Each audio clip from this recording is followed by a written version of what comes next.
बिस्मिल्लाहिर्रहमानिर्रहीम जी अस्सलाम वालेकुम। मेरा नाम है मोहम्मद इकबाल और आज का हमारा टॉपिक है कन्वेंशनल इंडिकेटिंग यूनिट्स। तो कन्वेंशन से क्या मुराद होता है? रवायात, रस्म और रिवाज। तो हम इन रस्म और रिवाज और रवायात को इस्तेमाल करते हुए किसी भी फिजिकल क्वांटिटी के यूनिट को कैसे मेजर करते हैं तो वो हम देखते हैं। तो हमारा फर्स्ट रूल वो कहता full name of unit does not started with the capital letters even if a name.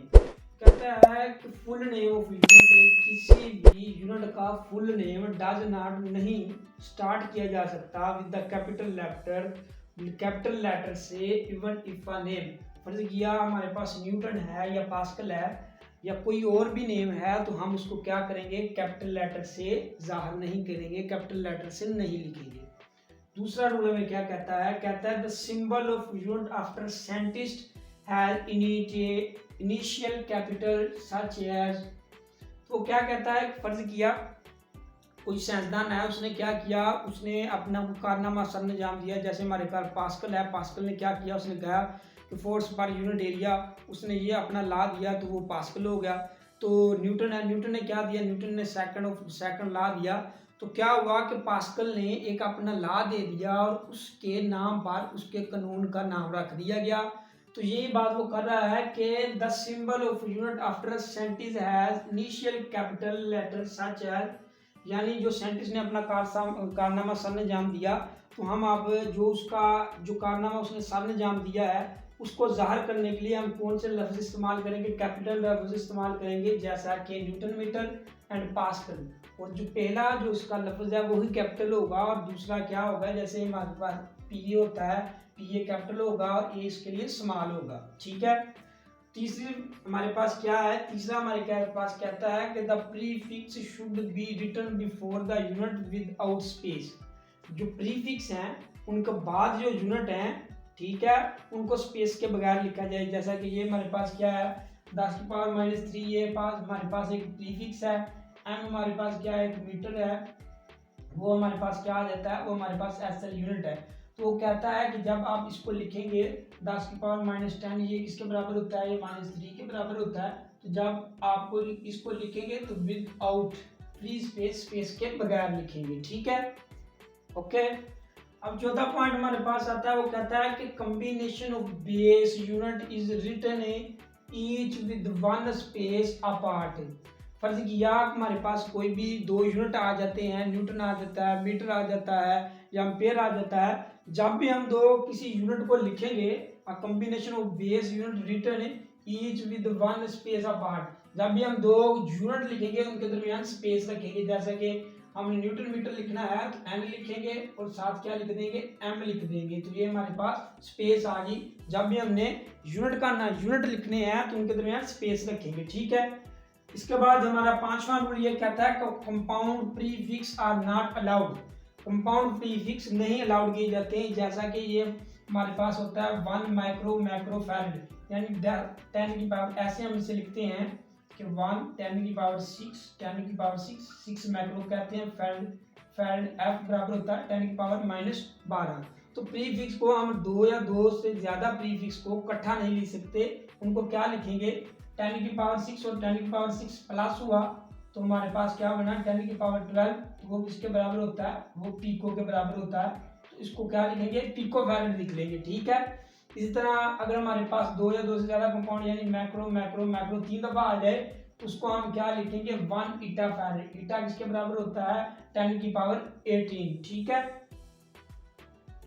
तो हमारा छठा रूल आता है, वो कहता है कि नंबर 5.0 10⁻4 सेंटीमीटर में be expressed in scientific notation 5.0 10⁻2 metre. ठीक है, उसको ऐसे भी लिखा जा सकता है। वो क्या कह रहा है कि अगर फर्ज किया हमारे पास नंबर हो 5.0 10⁻4 क्या है 4 और सेंटीमीटर, तो सी हमारा सेंटीमीटर किसके बराबर होता है 10⁻2।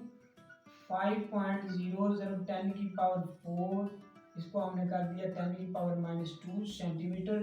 2 में से 2 गए, ये हमारे पास बच गया 5.0 10⁻2 मीटर। ठीक है। तो वो ये कहता है कि इसको इस तरह आप साइंटिफिक नोटेशन में लिख सकते हैं। ठीक है।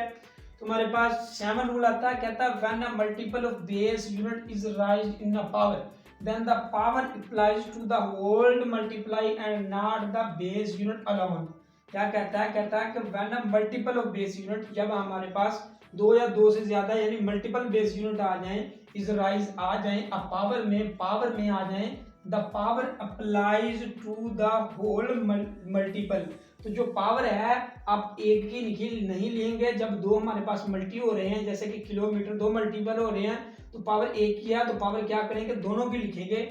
And not the base unit alone, base unit को अकेला नहीं लिखेंगे। फर्ज किया कि हमारे पास क्या है, 1 किलोमीटर है, किलो है और 7 मीटर आ गया, मीटर की पावर है, तो उसको हम होल पावर में लिख लेंगे। वो हमारे पास क्या पाएंगे कि किलोमीटर m की 2, किलोमीटर के 2 है, तो k के पावर किलो में 1 किलो में कितनी स्त्रियाँ होती हैं, 10 की पावर कितनी होती हैं 3।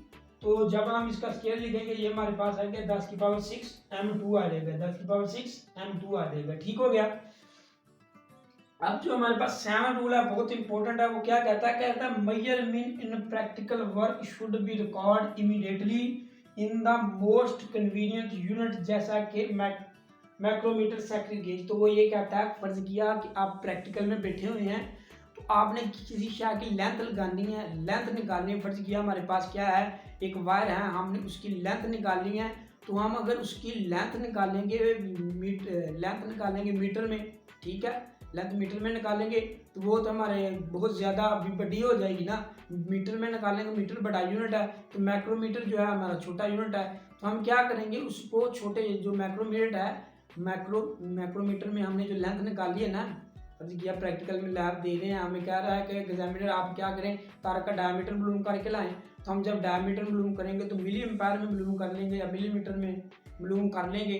तो जब हम जो अपना डायमीटर मालूम कर लिया, बाद में उसको क्या करेंगे, बाद में उसको लेंथ जो हम रीजनल लेंथ थी उससे डिवाइड कर देंगे, वो हमारे पास क्या आ जाएगा, वो हमारे पास आ जाएगा जो हमने मीटर में वो लेंथ मालूम करनी सी वो आ जाएगा। सादा एग्जांपल से मैं आपको समझाता हूँ। फर्ज किया आप अब दुकानदार के पास जाते हैं, उससे आप कहते हैं हमें 100 ग्राम दे दे, कोई भी चीज़ ले जाते हैं 100 ग्राम हमें शुगर दे दें। तो जब हम उसको कहेंगे 100 ग्राम शुगर दे दें, अगर आपने उसको किलो में कन्वर्ट करना हो तो आप क्या करेंगे, 100 को 1000 पर डिवाइड कर देंगे, तो 0.1 आपके पास किलोग्राम आ जाएगा। इसी तरह इसी में है कि जब आप क्या करेंगे, आपको कहे कि डायमीटर मालूम करके लाएं आप सेकंड गेज की मदद से, तो आप क्या करें, मिली एम्पायर में जो है ना अपनी रीडिंग ले लें और बाद में इसको मीटर के साथ डिवाइड कर दें, तो वो मीटर में आपकी रीडिंग आ जाएगी। ठीक है, वो यही बात कर रहा है कि measurement in a practical work, जब आप प्रैक्टिकल दे रहे हो तो मेजरमेंट करना हो, शुड बी रिकॉर्डेड इमीडिएटली, जल्दी से रिकॉर्ड कर लें, in the most convenient unit, जो आपके पास कन्वीनियंट अच्छा यूनिट है, ठीक है, उससे ही आप उसको क्या कर लें, आप कैलकुलेट कर लें। जैसे कि माइक्रोमीटर सेकंड गेज, आपके पास सेकंड गेज है तो सेकंड गेज को इस्तेमाल करके आप मिलीमीटर में वो अपनी वैल्यू ले लें, बाद में उसको मीटर से डिवाइड करके आपकी लेंथ, टोटल लेंथ वगैरह आ जाएगी। ठीक है, तो ये था जो हमारा सा छोटा सा टॉपिक, उम्मीद है आपको समझ आ गई होगी। तो मुझे इजाज़त दीजिए, अल्लाह हाफिज़, खुश रहें और खुशियाँ